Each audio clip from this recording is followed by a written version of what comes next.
Throughout the late 80s and 90s, there were many iterations of The Mask.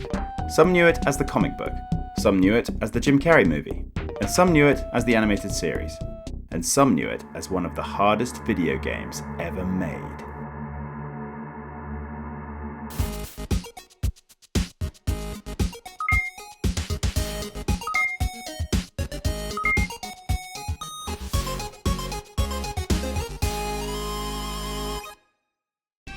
Personally, I always thought of the Super Nintendo game as a bit of a hidden gem, but to be honest, as a kid, I couldn't get past the third level, so today I might find its difficulty has a detrimental effect on its overall quality.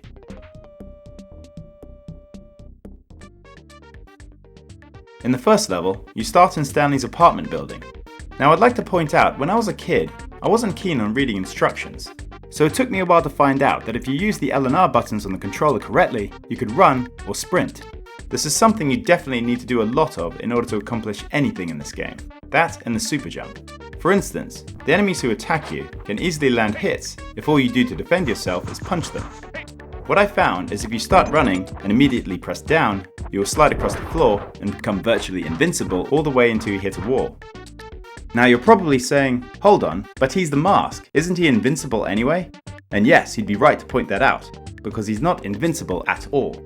In fact, not only does he have a health meter, but he also has an energy meter that drains every time he does something superhuman, or morph as it says in the manual. This includes doing things like honking the horn, using the machine guns, spinning like a tornado, and even doing the sprint. So you can't do that all the time, unfortunately. I thought the first level was a fun, well-designed stage, but the second level is when things take a turn for the worse. For example, one of the common enemies, for some reason, is a clown. When you punch him, he just bounces away like a balloon, and once you've hit him enough times, he just floats away like one. You know, normal clown stuff.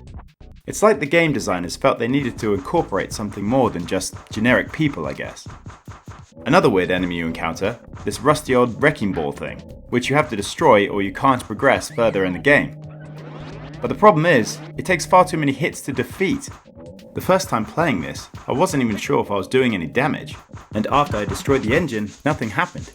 But it turns out, you actually have to destroy this thing. I think it's the winch or something? But why is this? Doesn't it make sense to destroy the engine? I mean, isn't that the engine? It just seems so random. The third level is when things start to get really difficult. I forgot to mention earlier that picking up the hat is a save point, but it's completely hidden in this stage. So when I got to the boss and died, I had to go all the way back to the beginning. Jeez. And you know what? I honestly don't think I've ever found the hat in this one before, but it has to be somewhere. In the fourth level, you spend most of your time climbing trees. This level is annoying because I find myself constantly falling through the leaves when there should be a platform. Why does this keep happening? Ugh. By this point, I decided to use the cheat code. Yes, there is a cheat code, something I would have loved to know when I was a kid. It's great because you can unlock all of the levels and you can make yourself invincible. Awesome. Now that I've done that, I can move on to level 5. This one is a maze. I just could not figure out where to go. There's not much to say about this one. It's just easy to get lost. The same thing goes for level 6, except it's even worse.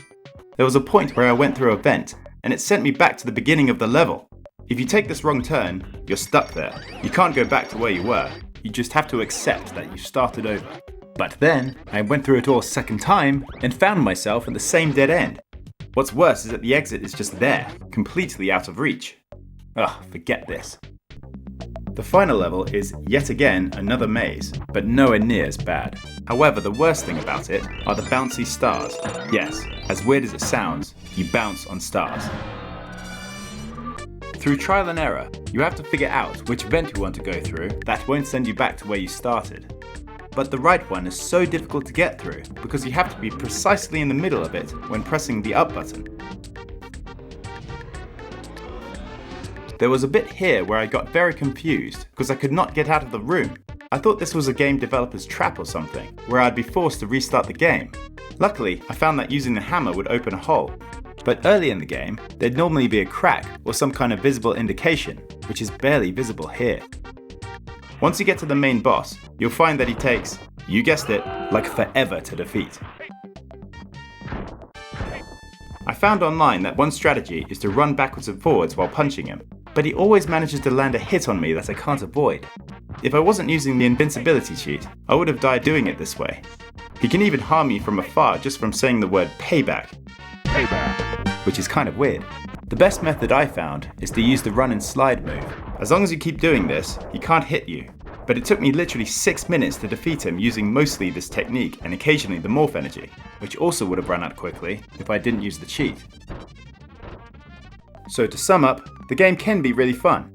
Well, at least the first few levels. But the second half of the game is so ridiculously hard that it's virtually impossible to beat unless you cheat. But to be honest, a casual gamer would find it quite fun to use the cheat. Because after all, isn't that what being the mask is all about? Being invincible and having fun.